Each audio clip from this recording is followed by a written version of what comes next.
No, muchas gracias por preguntar. Bueno, en primer lugar, quiero comentarte que se dio una instrucción a partir de que salimos bien en el tema de salud.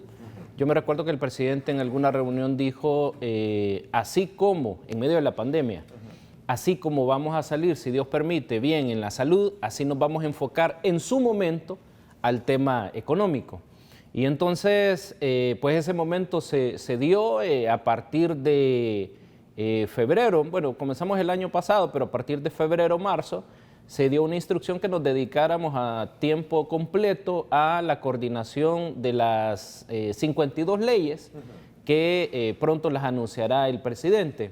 Obviamente por la bondad de Dios de haber estado en la redacción de la Ley de Procedimientos Administrativos, que la sacamos en su momento, una revisión en el 2008, de ahí la promovimos con un grupo de abogados, con 2 abogados más en el 2012, 13, ¿te recuerdas? Y de ahí pasó. Entonces, esos mínimos conocimientos nos permiten que el Estado se una en el tema, por ejemplo, de tecnología, en el tema de eliminación de trámites, en el tema de eliminación completa de burocracia, y así estamos reuniéndonos con todas las instituciones públicas. Hay 3 grupos de abogados que nos toca estarnos sentando con ellos, y vienen unas leyes que el presidente va a anunciar. Ya esperamos que pronto, ya se pasaron casi las 2/3 partes, ya solo están para el aval de él, y entonces hay que verificar que vaya conectado todo y que no sean dispersos. Ahí hemos estado. Fue bien especulativo tu Sí. Me dijo una amiga alguna vez que nos reunimos, nos íbamos a reunir, yo le digo, veámonos en la oficina, pero me dice, la oficina está muy lejos, me dice. Sí. Y entonces yo me quedo como, porque estás en la Asamblea Legislativa. Entonces yo me puse a reír, yo no estoy en la Asamblea Legislativa. Otro amigo me habló y me dijo, mira, que me alegra que estés en la Corte Suprema de Justicia. Y entonces, pero bueno, las redes sociales, y termino con esto, hace poco me habló un expresidente de ANEP, a quien aprecio mucho, y me puso algo, que andaban unos rumores de los cuales él tenía cierto temor. Y entonces yo me pongo a reír y me dice, Javiercito, ¿es serio lo que te estoy mandando? No, me pongo a reír precisamente porque las mentiras hoy se han vuelto realidad. O sea, cualquier persona lanza algo y él, que es una persona seria, digamos, yo le decía, no, o sea, no puede estar creyendo todo. Bueno, tenés razón, güey. Sí. Pero bueno, los medios... la verdad que no los medios. Creo que las redes sociales, perdón. Siempre he dicho, hay que tener cuidado, no hay que creer todo, a no ser que sea una fuente fidedigna, ¿verdad? Porque cualquiera se puede esconder en el anonimato, que es casi la mayoría, para poder fomentar cualquier chambre, cualquier deslegitimar a cualquier persona, etcétera, etcétera. Así que, pero bueno, aclarado el punto, siempre has estado activo entonces trabajando en la parte siempre. En tu calidad como asesor jurídico. Siempre hemos estado. Hablábamos porque el principal tema por el cual estamos acá es para hablar de este polémico tema, o esta polémica que se ha generado alrededor del tema de la decisión del presidente Nayib Bukele de buscar participar por una reelección. Y tú me decías que a esto le antecede una parte histórica que es bueno para poderla, digamos, enfocar como tal. Sí, vamos a ver. En primer lugar, no es responsabilidad del presidente el hecho de que un tribunal constitucional o el famoso control concentrado haya definido un tema, haya interpretado un tema o le haya dado significado en el caso del artículo 152. Lo que el presidente está haciendo es, ante la permisibilidad constitucional, está decidiendo optar para poder competir en un cargo. Quisiera aclarar eso porque el centro del debate no está en si él va a ser candidato o no, o si él tiene la responsabilidad de decidir si aparta la Constitución o no a partir de la jurisprudencia. Vamos a ver, el debate está en el 152 de la Constitución y la polémica se ha generado a partir del concepto candidato. No podrán ser candidatos a la presidencia. Yo quisiera que me permitieran unos 10 minutitos para, o menos, yo sé que el tiempo es complicado, para primero hablar de un elemento histórico, voy a pasarlo rápido, después hablar de una sentencia que se dio en el año 2013 por parte de la Sala de lo Constitucional en relación al expresidente Saca y la sentencia de la actual configuración de la Sala. En materia de interpretación histórica, prácticamente nosotros hemos tenido constituciones que permiten la reelección y hemos tenido constituciones que prohíben expresamente la reelección, y así ha ido variando, digamos, hasta la Constitución del 83. Ahora, las constituciones que han permitido, que han prohibido la reelección, básicamente tienen una expresión de el ciudadano que ha sido presidente no podrá reelegirse en el siguiente periodo. Lo dicen expresamente. Estoy hablando de la Constitución del 1861, 1891, hay varias constituciones que dicen que expresamente no se podrá reelegir, pero las constituciones que han permitido la reelección dicen expresamente que el ciudadano que ha ejercido la presidencia podrá reelegirse por una única vez, por una tan sola vez. Y eso en 1950 cambian la redacción y en 1950 comienza ya a hablarse de no podrán ser presidentes los que. Y en 1961 tiene la misma redacción. En 1962 Ernesto cambia la redacción. Y la redacción básicamente hace referencia, es una redacción de alguna manera ambigua, pero sí te la quiero leer. Dice, el ciudadano, el 1962, ojo, es importante el hilo para llegar al elemento del debate, porque yo creo que hay que iniciar el debate constitucional en este tema. El ciudadano que haya desempeñado la presidencia, dice la Constitución de 1962 de la República, a cualquier título de los mencionados en el artículo anterior, no podrá ser presidente o vicepresidente o designado en el periodo presidencial inmediato. Voy a repetir esto. El ciudadano que haya desempeñado la presidencia de la República a cualquier título no podrá ser presidente. Esta palabra es clave. Y la otra palabra clave es en el periodo presidencial inmediato. Quiere decir que si yo estoy ejerciendo la presidencia hoy, no voy a ser presidente, no puedo ser presidente en el siguiente periodo. Ya la Constitución de 1983, en el debate que existe sobre el artículo 152, prácticamente fue poco, y el doctor Camacho introduce, uno de los constituyentes, introduce con una de las diputadas constituyentes que estaban ahí, introduce la solicitud para que se dé el cambio de el concepto presidente a candidato. Y entonces te dice el 152, ya no te dice no podrán ser presidentes, sino no podrán ser candidatos, y le pone un elemento más. Los que hayan desempeñado por más de 6 meses consecutivos o no, en el periodo inmediato anterior. Claro, tú ves personas debatiendo un poco, algunas veces alteradas, digamos, intensas. Yo creo que no deberíamos de llegar ahí, creo que el debate debería de ser bastante formal, pero diciendo, aquí hay prohibición de reelección expresa, por supuesto. Tú tenés el artículo 75, numeral 4, que te dice que si tú proclamas actas, que ya vamos a hablar de eso, si tú proclamas formalmente, prácticamente te quiere decir la Constitución, la reelección, entonces a ti te quitan el carácter de ciudadano que tenés. De ahí tenés el artículo 88 que te dice que la reelección inmediata produce prácticamente el derecho a la insurrección. De ahí tú tienes el artículo 131, numeral 16, que te señala que la Asamblea Legislativa desconocerá a la persona que siendo presidente esté un día más. De ahí te dice el 154 lo mismo. Y el 248, que es una cláusula pétrea o una cláusula inmodificable, te dice que no se puede modificar el ejercicio de la alternancia, que es el tema de la reelección. Ahora, ¿qué se entiende por reelección? Viene la Sala de lo Constitucional en el año 2003, me paso el periodo histórico y me paso acá. Ahora. Estoy agarrándote el hilo. Ok, interesante. Vámonos Sí. a la 83. ¿Sí? Me voy, sí. Solo para traer el hilo. Hay constituciones que permitían la reelección, hay constituciones que no la permitían, pero lo decían expresamente. La del 62 la prohíbe. ¿Por qué? ¿Por qué la prohíbe? Porque dice no podrá ser presidente. Y la del 83 cambia el concepto, adrede, y dice no podrá ser candidato.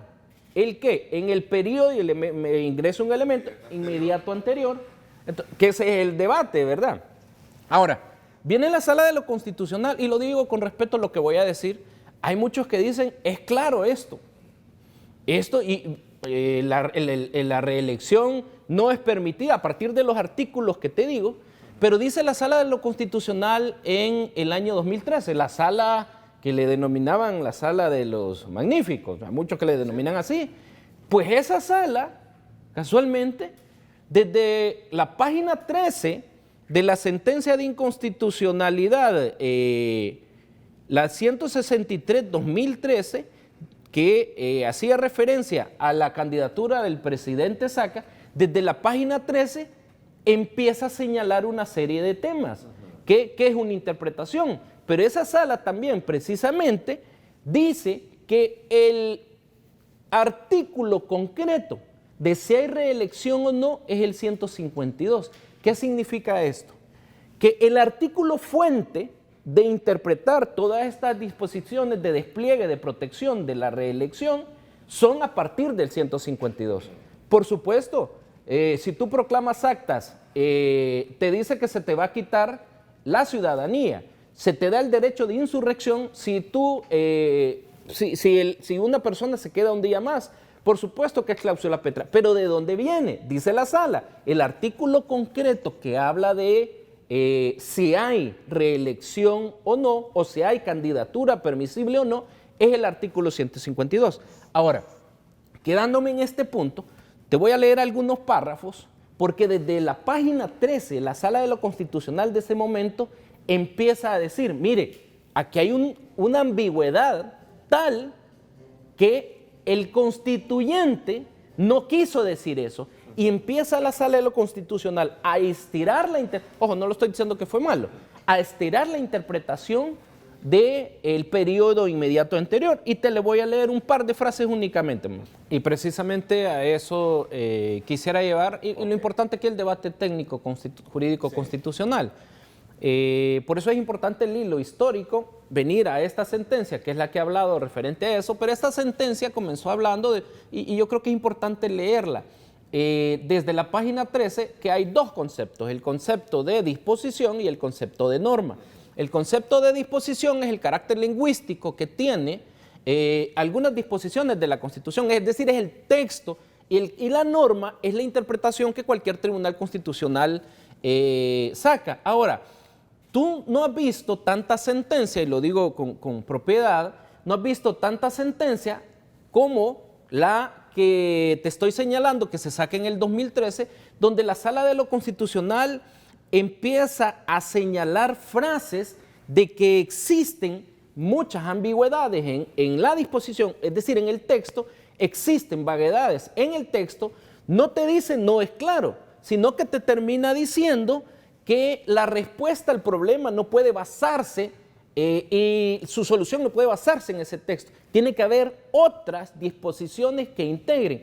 ¿Para qué? Estaba estirando, ojo, está bien, no estoy diciendo que está mal, además esa sala, mi respeto, yo la utilicé mucho, ganamos casi el 95% de las demandas que presentaron, pero estiraron tanto el texto que al final te vinieron a decir que efectivamente la prohibición está en el concepto de periodo inmediato anterior, está en que haya sido presidente. Y lo voy a leer.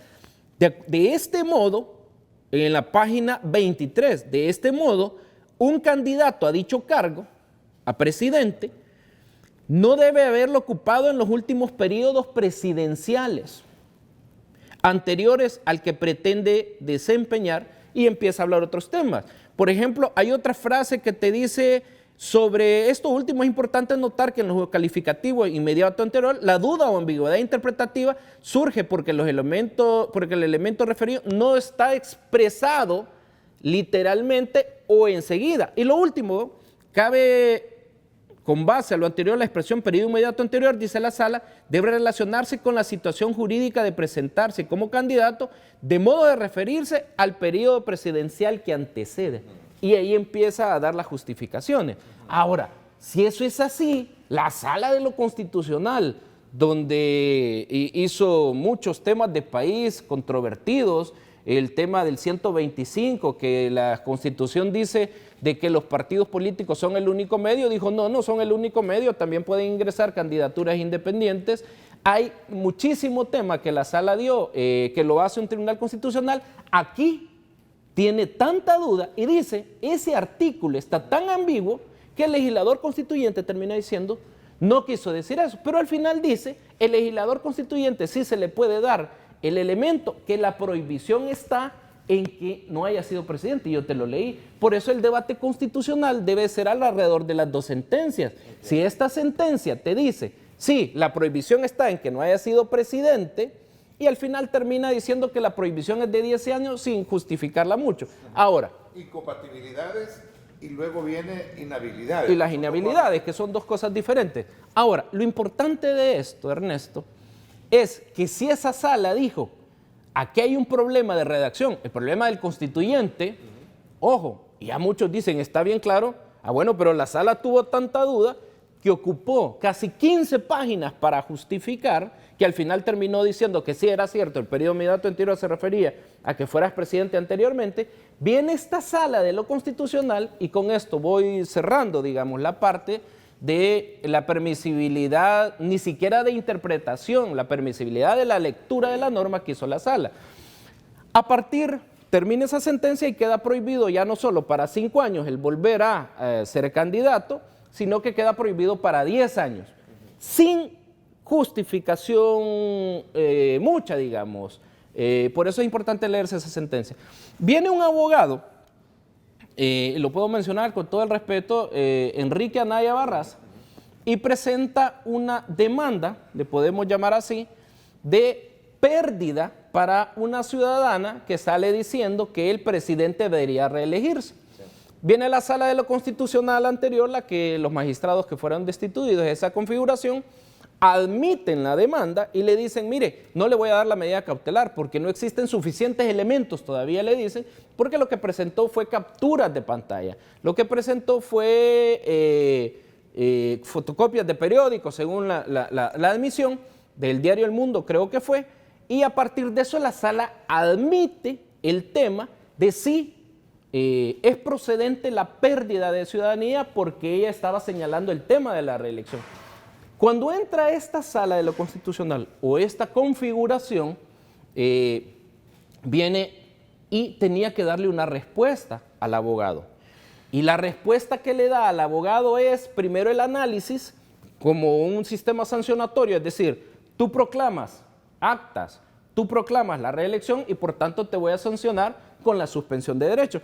Pero para poder sancionar o no, la sala tuvo que entrar a ver si verdaderamente la ciudadana cometía la infracción. Y ahí es donde la sala de lo constitucional, tú lees la sentencia, empieza a señalar, mire, la disposición, a diferencia de lo que hizo la sala anterior, ya te voy a decir por qué el elemento, es clara al decir que no podrán ser candidatos a la presidencia los que hayan fungido o desempeñado los 6 meses consecutivos o no en el periodo inmediato anterior. Y la sala de lo constitucional, esta configuración, ve claro el tema. Lo ve tan claro como lo vio el constituyente. Estoy refiriéndome a la sala. Y empieza a hablar otros temas que no se puede limitar el ejercicio soberano a partir de una interpretación, ojo, restrictiva, dice la sala, o una interpretación que se estiró tanto que al final no solo prohibiste 5, sino que prohibiste 10. Déjame un poquito ahí acotar aspectos que recojo precisamente de la postura de la crítica, ¿no?, frente a ese tema. Más allá de las facultades interpretativas que en el pasado se le otorgaron a la anterior sala, ¿verdad?, y se le validaron, Sí, y que fueron ahora válidas. viene en este mismo contexto, bajo esta nueva, digamos, decisión de reelección por el presidente actual, no debe de ser interpretada. Está el tema de la legitimidad de cómo fueron electos. Ahorita hablo de eso. Sí. El tema de la legitimidad. Termino con esto si quieres y yo entro a eso. Va. Hay 4 formas de cambiar los precedentes constitucionales. 1, error interpretativo.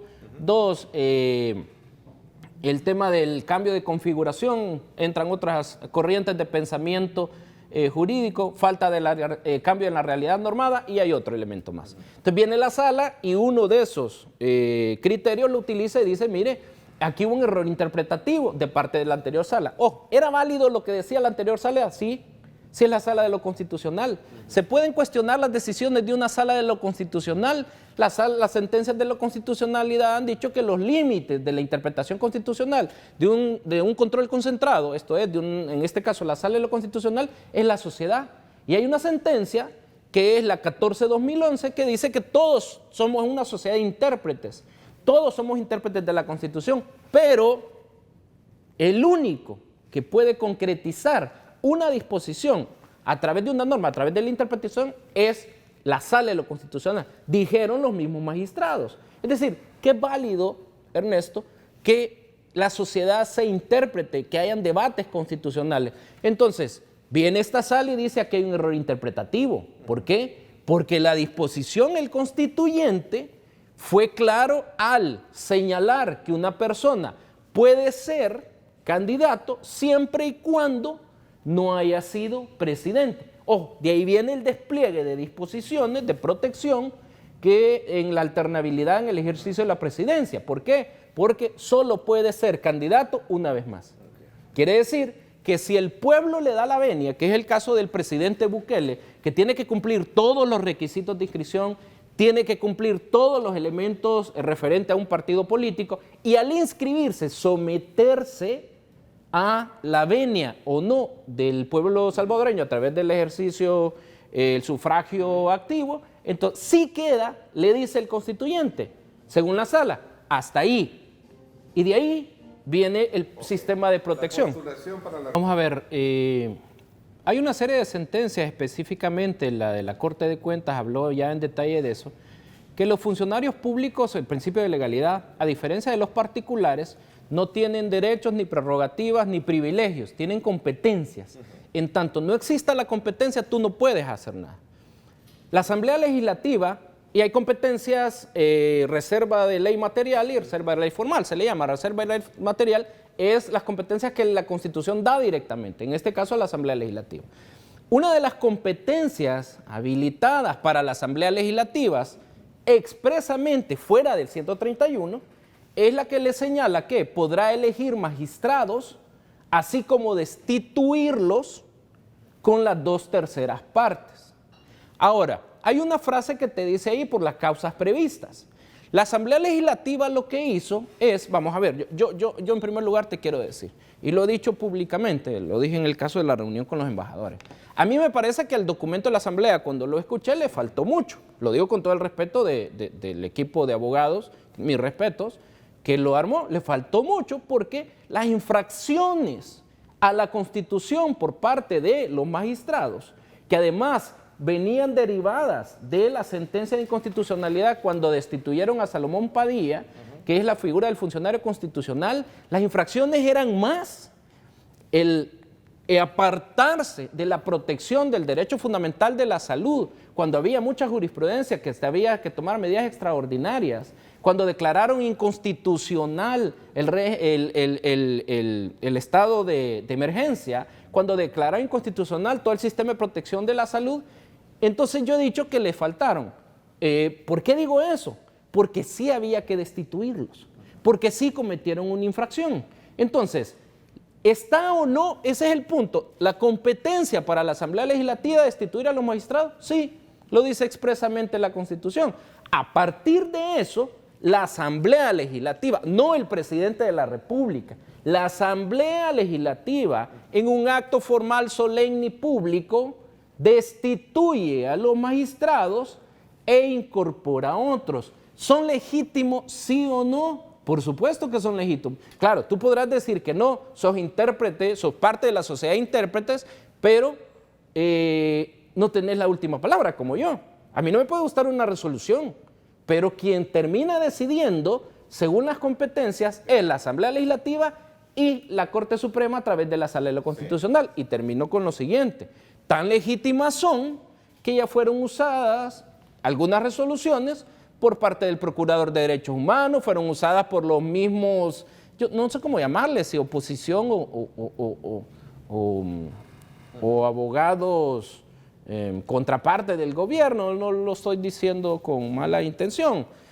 Porque yo creo, y quizás me aparto un poquito aquí de un elemento, yo creo que es saludable que haya oposición. De hecho, lo decía la sentencia de inconstitucionalidad que declaró inconstitucional la democracia interna de los partidos. El problema de lo que se le denomina oposición es que se está aniquilando a través de los partidos y hoy, recurriendo a organismos internacionales, algunos, o a países que están financiando, están estos grupos u ONG prácticamente siendo oposición. ¿Es malo sí o no? No, no es nada malo. Fíjate que tú mencionaste al doctor Enrique Anaya, ¿verdad?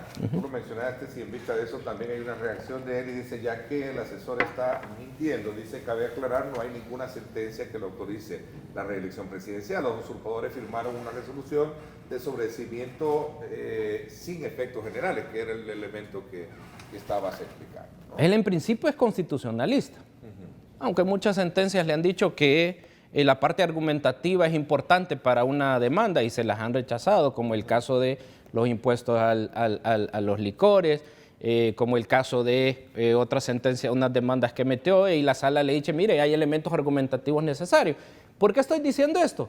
Porque la opinión de él es parte de la interpretación de la sociedad o de los intérpretes constitucionales. Ahora, él lo que dice, y lo he visto ahí, él es un poco malcriado, ¿no? Yo le contestaría incluso si fuera menos malcriado y menos, pero lo digo con respeto de él. Pero no sé si él habrá leído una serie de sentencias donde dicen que las partes considerativas de las demandas de las resoluciones, no necesariamente sentencias, de amparo, inconstitucionalidad y habeas corpus son vinculantes. Y aquí la parte considerativa de la resolución de la sala que fue sobreseimiento, yo no la puedo ignorar. Permitime, si es la sala de lo constitucional. Entonces él dice que no hubo una sentencia de fondo.